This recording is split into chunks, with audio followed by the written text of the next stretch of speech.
You're not limited by who you are today. You can build a new you. Hey, Creating Maven.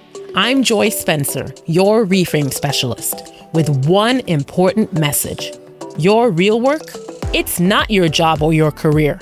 Your real work is what you create. And what you create is what sets you apart and makes you incomparable. It's your legacy. I'm here to show you a whole new way of working so you can create with your gifts, make a unique contribution, and finally get paid to be yourself. This is Reframe to Create. You can only go as far as who you are today, which can be limiting news to hear, because it means you have to become someone new in order to go to new places and in order to do new things. Possibly the things that you want more than anything else. You can only create out of who you are. And that might be hard to hear when there are so many other things that you want to create and that now feel out of reach. But there is good news. And the good news is you're not stuck. You're not stuck with your current version of you. You get to reframe who you are today so you can create a new and different tomorrow. I've helped clients do this more times than I can count.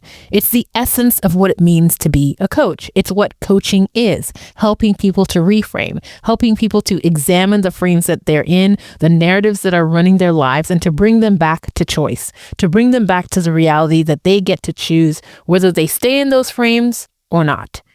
They get to choose and create new ones.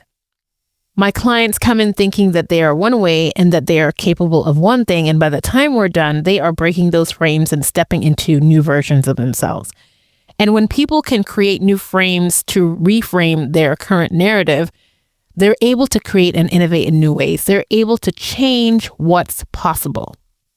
And it's not just individuals who can do this. It's not just individuals I've seen do this or that I have coached through this. Teams and organizations can do this work as well.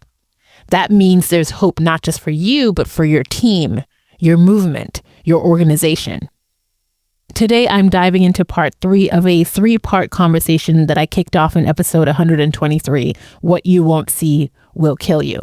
In this conversation series, I've dived into these 3 steps of narrative identity reclamation and reformation that need to take place before you can innovate and lean into creating something new. Because you can only go as far as who you are, and you always create out of your current level of narrative identity. So what you create is directly connected to who you are and to who you believe that you can be, to your narrative identity.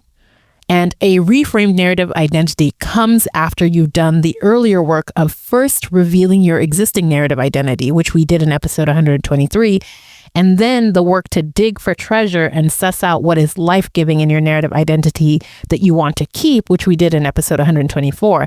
And now we are doing the work of reforming your narrative identity by reframing it completely. A sort of phoenix rising from the ashes so that you can innovate and create the impact that you want to have. This is the final step of Reframe to Create, both for you and for your team. So what are you doing here when you reframe as your 3rd step?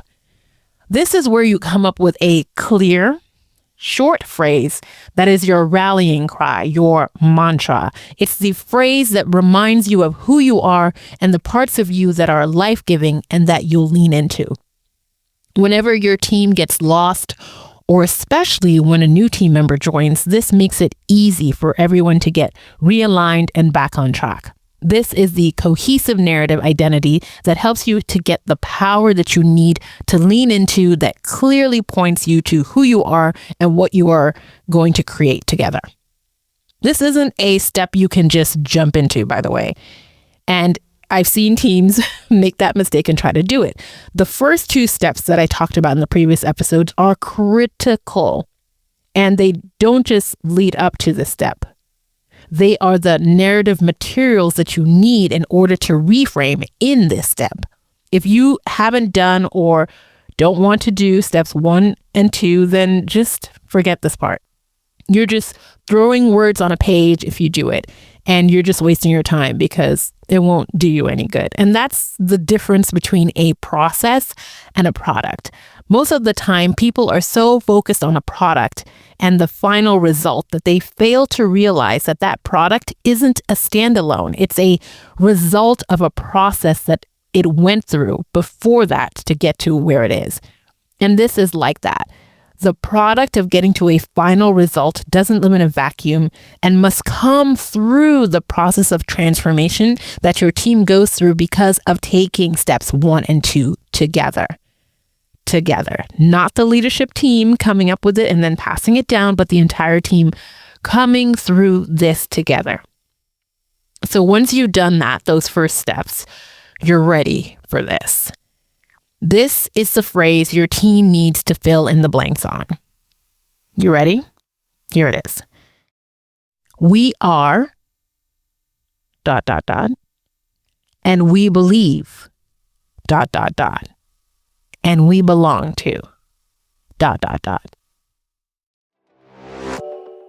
This phrase describes who you are in terms of your purpose, why you exist, what you believe about the world you are changing, and the community that you belong to. It's an important phrase for everyone who's on the team to rally around and for everyone who comes to the team to get a quick understanding of who they're with and where they belong, right, in this thing.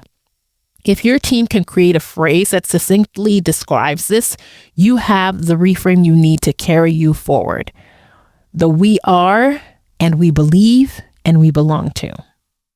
This phrase is important because it also helps to attract the right people to your team, to your cause or your organization, and it does the screening work of repelling those who don't identify or believe the same. Anyone who doesn't identify with who you are and what you believe and the community that you belong to isn't going to be in alignment with the work that you have going forward. Oh, they may be able to not be much of a nuisance and even do a few good things, but somewhere down the line, their commitment and alignment will waver. And so it's up to you and to them to get clear on whether you are all in on this. And you can't know what you're being asked to get all in on if this statement, this phrase is not clear. So this is an important work in service to the cohesion and alignment of the team. By doing this work of reframing and putting into words your team's narrative identity in this sort of short phrase, you'll be setting yourself up for success when it comes to innovating and prioritizing around what you will create. And that's not all. There's a bonus phrase that if you also work on it, it will help to solidify your alignment even further. This is where we start getting into what is traditionally known as your mission statement, which is your team's marching orders. It helps them conceptualize the how of it all. Now, after you do this, you'll need to get into deeper detail as you map out your strategy, KPIs, etc., all that stuff. But this is another high-level view of your landscape. The phrase to fill out as you flesh out your marching orders is this: we do ... so that ... the people we serve can have this result or transformation. Right? We do, fill in that blank, so that, share what the impact is, so that the people we serve can have this result or transformation. It shows who you serve and how you make their lives better. Simple, crisp, clean.